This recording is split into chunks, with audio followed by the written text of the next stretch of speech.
rupiah menyentuh angka terendah dalam sejarah Indonesia, dan IHSG ikut anjlok tajam. Apakah Indonesia sedang tidak baik-baik saja? Lalu muncul pernyataan dari Presiden, rakyat desa tidak pakai dolar kok. Tapi pertanyaannya sekarang, apakah benar masyarakat Indonesia tidak terdampak saat dolar naik?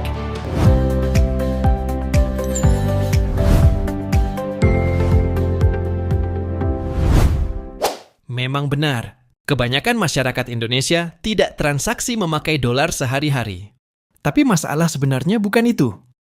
Karena banyak barang yang kita pakai sebenarnya terhubung dengan dolar. Meskipun kita membayarnya pakai rupiah, Indonesia masih mengimpor banyak kebutuhan penting. Mulai dari gandum, kedelai, bahan bakar, sampai bahan baku industri. Dan hampir semua transaksi impor global menggunakan dolar.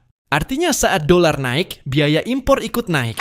Jadi meskipun rakyat tidak pegang dolar secara langsung, harga barang di sekitar mereka tetap bisa ikut naik. Bayangkan, sebuah toko harus membeli tepung impor memakai dolar. Saat dolar naik, mereka harus mengeluarkan rupiah lebih banyak. Kalau biaya naik, biasanya harga jual ikut naik juga. Dan akhirnya masyarakat yang menanggung dampaknya. Makanya pelemahan rupiah sering memicu imported inflation, yaitu inflasi yang datang dari kenaikan harga barang impor. Dan dampaknya bukan cuma makanan. BBM, transportasi, elektronik, bahkan bisnis juga bisa ikut terkena. Karena ekonomi modern saling terhubung. Tidak ada negara yang benar-benar terpisah dari sistem global. Itulah kenapa pelemahan rupiah bisa terasa sampai ke warung kecil sekalipun. Meski transaksi di warung tetap memakai rupiah.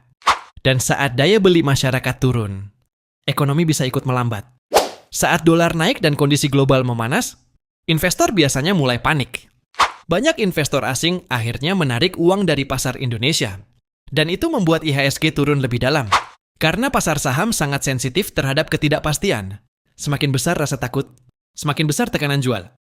Dan ketika IHSG anjlok, kepercayaan investor terhadap ekonomi ikut terganggu.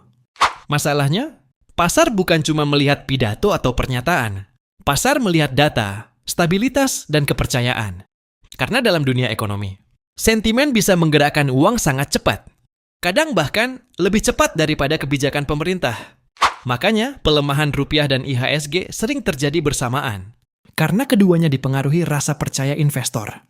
Dan ketika kepercayaan melemah, uang global biasanya mencari tempat yang dianggap lebih aman. Ironisnya, yang paling terdampak dari inflasi biasanya bukan orang kaya. Tapi masyarakat biasa yang penghasilannya tetap. Karena saat harga naik, daya beli masyarakat otomatis turun. Dan inilah kenapa pelemahan rupiah sebenarnya bukan masalah kecil. Karena dampaknya bisa menyebar ke seluruh kehidupan sehari-hari. Bukan soal kita memegang dolar atau tidak, tapi karena ekonomi Indonesia masih sangat terhubung dengan dolar. Jadi sekarang kamu tahu, kenapa kenaikan dolar bisa terasa sampai ke warung dan dapur rumah tangga. Karena di era global sekarang, ekonomi dunia dan kehidupan sehari-hari masyarakat sudah saling terhubung. Kalau kamu mau belajar finance, ekonomi, dan bisnis dengan cara paling simpel, subscribe Cuan Man sekarang dan pahami cara uang dunia benar-benar bekerja.